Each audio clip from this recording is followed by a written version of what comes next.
Inilah kisah seorang pemuda kaya yang menyamar jadi office boy. Kekasihku, karyawanku, versi Kauri TV, episode 247.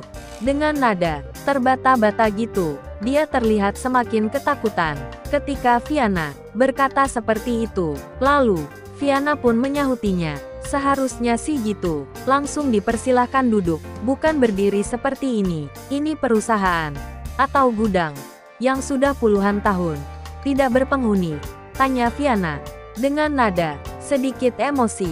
Maaf Bu, jawab pemimpin perusahaan cabang.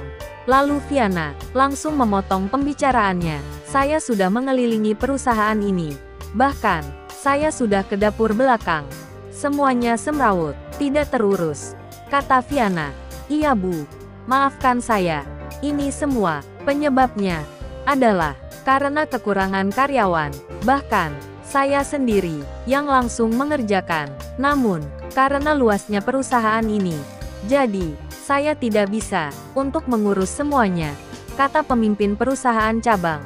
Untuk membela diri dari semua tuduhan, namun Viana tidak kehabisan jawaban. Dia langsung berkata lagi, kekurangan karyawan, atau semua karyawan yang tidak sependapat denganmu, semuanya langsung dipecat oleh Bapak. Atau, jika Bapak sudah tidak mampu memimpin perusahaan ini, lebih baik diserahkan saja kepada orang yang berkompeten di bidangnya saja. Karena itu, lebih baik daripada dipegang oleh Bapak yang tidak mampu bekerja, jawab Viana sambil tersenyum kecil, yang rencananya akan dibongkar di acara rapat hari ini. Namun sudah terlanjur kepalang basah.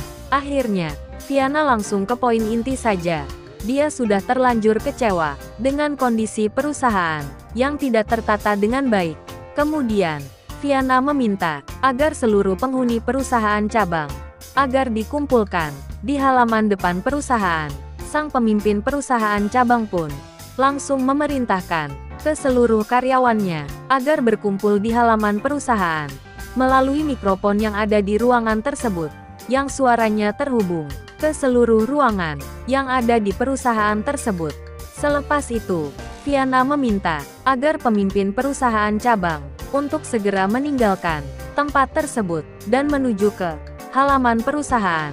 Kamu dengar tidak? Cepat tinggalkan tempat ini, bentak pemimpin perusahaan cabang. Dia membentak Apandi yang masih membersihkan lantai di ruangan rapat tersebut. Lalu Viana menyahutinya, Bapak saja duluan, biarkan dia keluar bareng bersamaku, kata Viana. Sedikit mengerut alis mata pemimpin perusahaan itu. Siapa pria yang berseragam office boy itu sebenarnya? Kok orang pusat mau jalan bareng dengannya? Sepertinya mereka saling kenal, kata pemimpin perusahaan cabang yang berbicara di dalam hatinya, yang mulai curiga pada seorang pria yang berseragam office boy.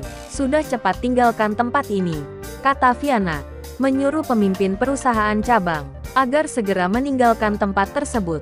Kemudian, pemimpin perusahaan cabang pun segera bergegas pergi, meninggalkan tempat tersebut. Sementara Viana, dia menghampiri Apandi yang sedang membersihkan lantai. Lalu dia bertanya, dapat informasi apa lagi dari perusahaan ini?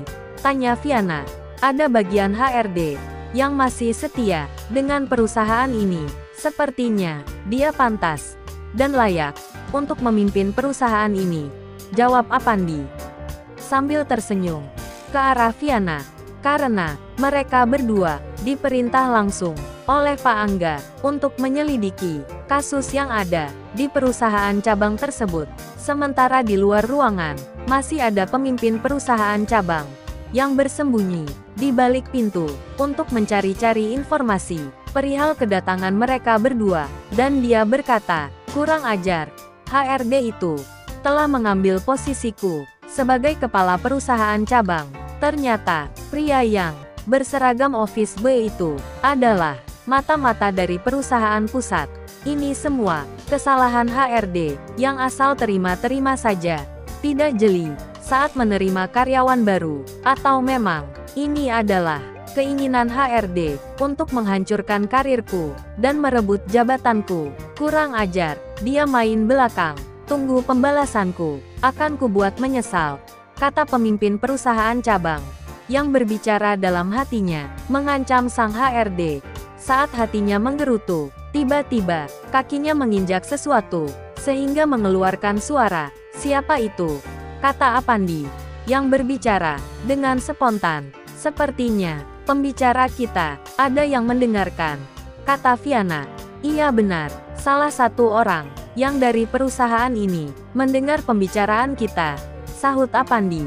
Kemudian Viana dan Apandi langsung menuju ke arah suara tersebut. Suara itu terdengar jelas dari arah pintu. Lalu, bagaimana kisah selanjutnya? Subscribe channel ini untuk episode berikutnya. Terima kasih.